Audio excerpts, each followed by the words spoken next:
অংশগ্রহণ যেটা, সেটা সকল পেশার মানুষ অংশগ্রহণ করছে, এটার ছাত্র আন্দোলন নেই। এই পদত্যাগ করলে কিন্তু সমস্যার সমাধান হবে না। যারা ক্ষমতায় আসবে তারাও এই বৈষম্য দূর করতে পারবে না। তারা কিন্তু ওই বৈষম্য কথাটা বুঝে ফেলেছে যে এটা কিন্তু, যে কোটাটা হচ্ছে আসলে বৈষম্যেরই একটা নিদর্শন বা বৈষম্যেরই একটা প্রতিফলন। এই বৈষম্য সর্বত্র আছে। না, এটা তো একটা সমাধানে আসতে হবে, সাময়িক একটা সমাধানে আসতে হবে, কেননা এইরকমভাবে তো চলতে পারবে না। মানে রোজ রোজ তো মানুষ রাস্তায় বেরোবে না, কারফিউ দীর্ঘকাল ধরে চালানো যাবে না। তো এইভাবে তো এটা একটা সমঝোতায় আসতে হবে। তখন এটা কোটা আন্দোলন, তারপরে কোটা সংস্কার আন্দোলন, এই সমস্ত বলা হয়েছিল, কিন্তু আসলে এটা বৈষম্য বিরোধী আন্দোলন। সেই কথাটা কিন্তু পরে ওই ছাত্ররাই বলেছে যে তারা বৈষম্য এর বিরুদ্ধে, এই কোটাটা হচ্ছে একটা বৈষম্যমূলক, তার বিরুদ্ধে দাঁড়াচ্ছে। তো এইটাই হচ্ছে আমার কাছে মূল বিষয়, যে সমাজে যে বৈষম্য চলছে সেই বৈষম্য মানুষকে বিক্ষুব্ধ করছে। আমরা একটা গণতান্ত্রিক রাষ্ট্র এবং সমাজ চেয়েছিলাম। আমরা বৈষম্যমূলক ব্যবস্থা ছিল পাকিস্তান আমলে, আঞ্চলিক বৈষম্য ছিল, সেটা দূর করার জন্য আমাদেরকে স্বাধীন হতে হলো। কিন্তু সামাজিক যে বৈষম্য, সেই বৈষম্যটা রয়ে গেল, এবং কেবল রয়ে গেল না, যত উন্নতি হয়েছে তত এই বৈষম্য বেড়েছে। কাজেই ছাত্ররা যে আন্দোলনটা করছে, সেটা তারা বৈষম্য বিরোধী আন্দোলন করছে। এর আগে এই ছাত্ররা যেমন আমরা দেখেছি যে তারা ওই আন্দোলন, এই যে নিরাপত্তা, সড়কের নিরাপত্তা আন্দোলন, সেইটা ধরো জীবন রক্ষার জন্য আন্দোলন ছিল। বাংলায় একটা শব্দ আছে, যুগ্ম শব্দ, সেটা হলো জানমাল। তো এখন জান এবং মাল এই দুটোই গুরুত্বপূর্ণ আমাদের জন্য, এবং মাল না থাকলে জানও বিপন্ন হয়। তো ওইটা ছিল, ধরা যাক যে জীবন বিপন্ন ছিল, তার বিরুদ্ধে ছেলেমেয়েরা বেরিয়েছিল। এখন আরও বড় জায়গাতে তারা চলে এসছে, যে এইখানে যে সম্পদের যে মালিকানা, সেই মালিকানাটা ব্যক্তিগত থাকবে নাকি সামাজিক থাকবে, এইটাই হলো মূল প্রশ্ন আজকের দিনে সারা পৃথিবীব্যাপী। এবং আমাদের এখানেও এই যে ব্যক্তি মালিকানার যে জায়গাটা, সেই জায়গাটা স্ফীত হয়েছে, সামাজিক মালিকানাটা প্রতিষ্ঠিত হয়নি। তো এই জন্যও দেখা গেল যে যত উন্নতি হচ্ছে তত বৈষম্য বাড়ছে। এবং এই যে সাধারণ মানুষ আন্দোলনে চলে এসছে, তারা এসছে কেননা তারা এই বৈষম্যের শিকার, এবং তারাই সবচাইতে অরক্ষিত। যেমন শিশু দেখলাম মারা যাচ্ছে, তারা অরক্ষিত, নিরাপদে নেই। এই মেহনতি মানুষ, তারা জীবিকার জন্য এসছে, চিকিৎসার জন্য যা বেরিয়েছে, ওষুধ কিনতে বেরিয়েছে, তারা মারা যাচ্ছে। তো তারা এই জন্যতে, এবং অংশগ্রহণ যেটা, সেটা সকল পেশার মানুষ অংশগ্রহণ করছে, এটার ছাত্র আন্দোলন নেই। যেমন রাষ্ট্রভাষা আন্দোলনটা যেমন শুরু করেছিল ছাত্ররা, সেটা পরিণত হয়েছিল একটা গণ আন্দোলনে। যেমন 69-এর অভ্যুত্থানে ছাত্ররা সামনে ছিল, কিন্তু সেটা একটা বিরাট রাজনৈতিক অভ্যুত্থানে পরিণত হয়েছে, যেটা রাষ্ট্রকে বদলে দিল। এই আন্দোলনটাও সেই রকম বৈষম্যের বিরুদ্ধে।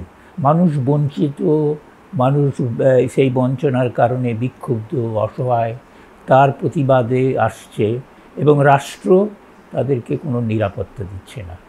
উল্টো রাষ্ট্র যে উন্নতি ঘটাচ্ছে, সেই উন্নয়ন বৈষম্য বৃদ্ধি করছে, এবং ধনীরা ধনী হচ্ছে, গরিবরা গরিব হচ্ছে।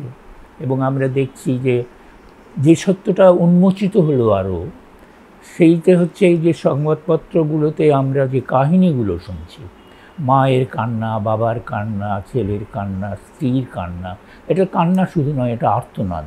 সেই আর্তনাদটা বলে দিচ্ছে যে মানুষ খুব অসহায় অবস্থায় আছে। এই উন্নয়নের মধ্যেও এই আর্তনাদটা একটা বিদ্যমান সত্য, এবং সেটাই এর মধ্যে দিয়ে বেরিয়ে এলো, যে তারা আঘাত পেয়ে তারা এইটা প্রকাশ করলো, যারা আঘাত পায়নি তারাও প্রতিবাদ করতে গেল।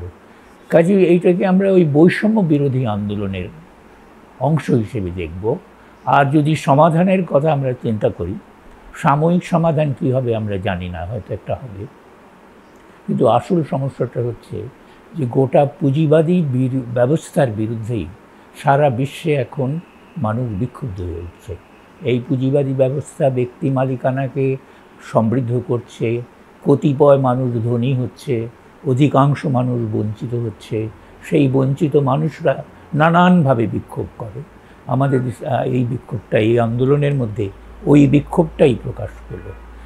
সেজন্য এটা হচ্ছে আমি এটাকে দেখি যে ওই বড় একটা যে সমস্যা, বড় যে একটা সংকট, পুঁজিবাদের সংকট, তারই অংশ হিসেবে। এবং এর থেকে মুক্তির পথ কিন্তু সাময়িক কোনো ব্যবস্থার মধ্য দিয়ে হবে না। যারা ক্ষমতায় আসবে তারাও এই বৈষম্য দূর করতে পারবে না। মূল সমস্যাটা হচ্ছে বৈষম্য।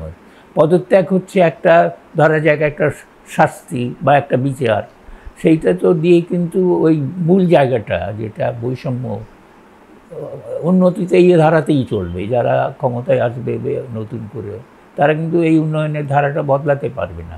কাজেই আমরা বড় বড় প্রজেক্ট দেখব, বড় বড় ব্রিজ দেখব, মেট্রো রেল দেখব, কিন্তু তার নিচে আবার দেখব যে অটোরিকশা বা যে চালক, সে তার নিজের সন্তানের মৃতদেহ, গুলিটা নিহত ছেলের মৃতদেহ হাসপাতালে নিয়ে যাচ্ছে।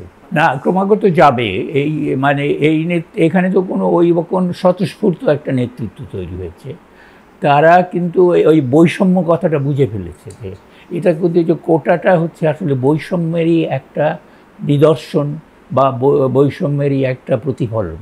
এই বৈষম্য সর্বত্র আছে, 1 নম্বর কথা। 2 নম্বর কথা, চাকরি নেই।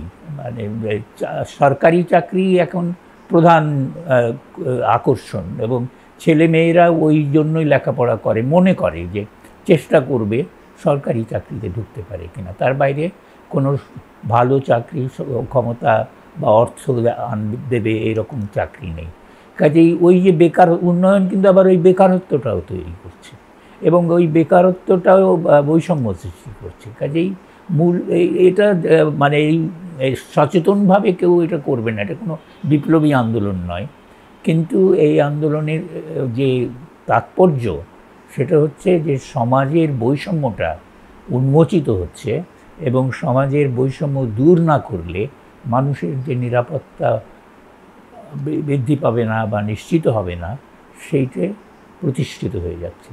এটা মানুষ উপলব্ধি করছে অভিজ্ঞতার মধ্য দিয়ে। হ্যাঁ, এটা একটা নতুন ফেজ বলা যাবে এই অর্থে, যেটা আমরা জানি যে ওই যে আন্দোলনগুলো অতীতে হয়েছে, সেইখানে জাতীয়তাবাদীরা ছিল, সমাজতন্ত্রীরাও ছিল। সমাজতন্ত্রীরাই ছিল মূল শক্তি, কিন্তু রাষ্ট্র ক্ষমতা চলে গেছে জাতীয়তাবাদীদের হাতে, এবং জাতীয়তাবাদীরাই পুঁজিবাদে বিশ্বাস করে। তো এখন এই যে আন্দোলনটা হচ্ছে, এটা কিন্তু পুঁজিবাদ বিরোধী আন্দোলন। এখানে ওই জাতীয়তাবাদী নেতৃত্ব তারা সামনে আসতে পারছে না। এটা তো আওয়ামী লীগও জাতীয়তাবাদী, বিএনপিও জাতীয়তাবাদী। এখানে আওয়ামী লীগের তো বিরুদ্ধে আন্দোলন, কিন্তু এই আন্দোলন বিএনপি পরিচালনা করছে না। এই আন্দোলন সাধারণ মানুষ করছে, ছাত্ররা সাধারণ মানুষ হিসেবেই করছে, তারা দলের লোক হিসেবে করছে না। এবং তাদের চেতনাটা হচ্ছে ওই বৈষম্য দূর করতে হবে। যে বৈষম্য দূর করাটার কথা জাতীয়তাবাদীরা বলেন না, তারা কিন্তু পুঁজিবাদেই বিশ্বাস করেন। তারা কিন্তু এই যে রাষ্ট্রের মধ্যে বৈষম্য আছে, অধিকার এবং সুযোগের যে সাম্য প্রতিষ্ঠিত হয়নি, সে বিষয়ে তাদের কোনো মাথা ব্যথা নেই। আসলে গণতন্ত্র যা আমরা বুঝি, তার মূল কথাটাই হচ্ছে অধিকার এবং সুযোগের সমতা প্রতিষ্ঠা করতে হবে। কেবল অধিকারের নয়, অধিকার এবং সংবিধানে লিখে রাখলে হবে না, সুযোগ সমান করে দিতে হবে। এবং সেই সমান সুযোগ নেই বলেই ছাত্ররা বলছে যে বৈষম্যপূর্ণ। আমরা আমাদের মেধার মূল্যায়ন হবে না, অন্য কোটা থেকে চলে আসবে। কাজে এটা একটা বৈষম্য বিরোধী আন্দোলন, এবং সেই উপলব্ধিটা কিন্তু এর মধ্যে ছড়িয়ে আছে। নেতৃত্ব তাদের হাতে নেই, ছাত্ররা তার নেতৃত্ব দিতে পারবে না, এবং কিন্তু এই উপলব্ধিটা আজকে চলে এসছে। এবং এটা আমাদের বুঝতে হবে যে বৈষম্য বিরোধিতা মানে কেবল চাকরিতে বৈষম্য বিরোধিতা নয়, বৈষম্য বিরোধিতা মানে সমাজের যে সুযোগের যে বৈষম্য, ধন বৃত্তের যে বৈষম্য, সেই বৈষম্য রয়ে গেছে এবং সেই বৈষম্যটা খুব মর্মান্তিকভাবে উন্মোচিত হলো যে যারা নিহত হয়েছে তাদের অধিকাংশ মানুষের যে পারিবারিক যে পটভূমি, সেটা দেখলে বোঝা যায় যে তারা কত কষ্ট করে এখানে জীবনযাপন করছে। যে বাবা গ্রামে রিক্সা চালায়, মফস্বলে রিক্সা চালায়, তার ছেলে ঢাকা কলেজে পড়ছে, কষ্ট করে পাঠিয়েছে এবং সেই ছেলের ভবিষ্যৎ, তার স্বপ্ন ওইখানে ছিল, সেই স্বপ্নটা ভেঙে গেছে। তো এই সমাজে ওই স্বপ্ন ভেঙে যাচ্ছে এবং এইটা হচ্ছে তারই একটা অতি মর্মান্তিক এবং অতি নাটকীয় উন্মোচন ঘটে গেল, যেটা নীরবে চলছে। একটা সমাধানে আসতে হবে, কেননা এইরকমভাবে তো চলতে পারবে না। মানে রোজ রোজ তো মানুষ রাস্তায় বেরোবে না, কারফিউ দীর্ঘকাল ধরে চালানো যাবে না। তো এইভাবে তো এটা একটা সমঝোতায় আসতে হবে, ঠিক আছে।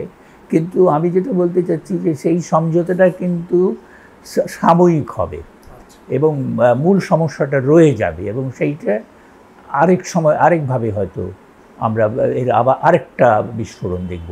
কেমনভাবে দেখব আমরা জানি না, আরেকভাবে হয়তো বিস্ফোরণ দেখব। কাজেই আমাদের দায়িত্ব হবে, যারা আমরা সচেতন বলে নিজেদেরকে মনে করি, যে এই যে বৈষম্যপূর্ণ সমাজ ব্যবস্থা, রাষ্ট্র ব্যবস্থা, সেখানে পরিবর্তন আনতে হবে এবং সেটার নির্বাচনের মধ্য দিয়ে হবে না।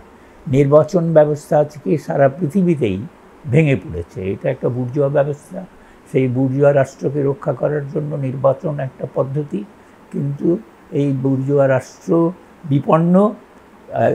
বিপন্ন যে তার প্রমাণ হচ্ছে নির্বাচন ব্যবস্থাই বিপন্ন। সেজন্যে এই ব্যবস্থাটাই বদল করতে হবে এবং সারা পৃথিবীর সংকটটা তো এইখানে। আজকে মানুষের এই পৃথিবী মনুষ্য বসবাসের জন্য উপযোগী থাকবে কিনা, সেই প্রশ্নের মুখোমুখি হচ্ছে। জলবায়ু পরিবর্তন যে বলি, বা যে প্রাকৃতিক দুর্যোগ বলি, অভাব অনটন বলি, বৈষম্য বৃদ্ধি বলি, সমস্ত কিছুই এই কথাটা বলে দিচ্ছে যে এই ব্যবস্থায় চলবে না। তো সাধারণ বক্তব্য সেটা হচ্ছে যে সরকারকে এই সমঝোতায় আসতে হবে। এটা তো ঠিকই আছে, এটা তো সমঝোতায় না আসলে তো এই ব্যবস্থা এটা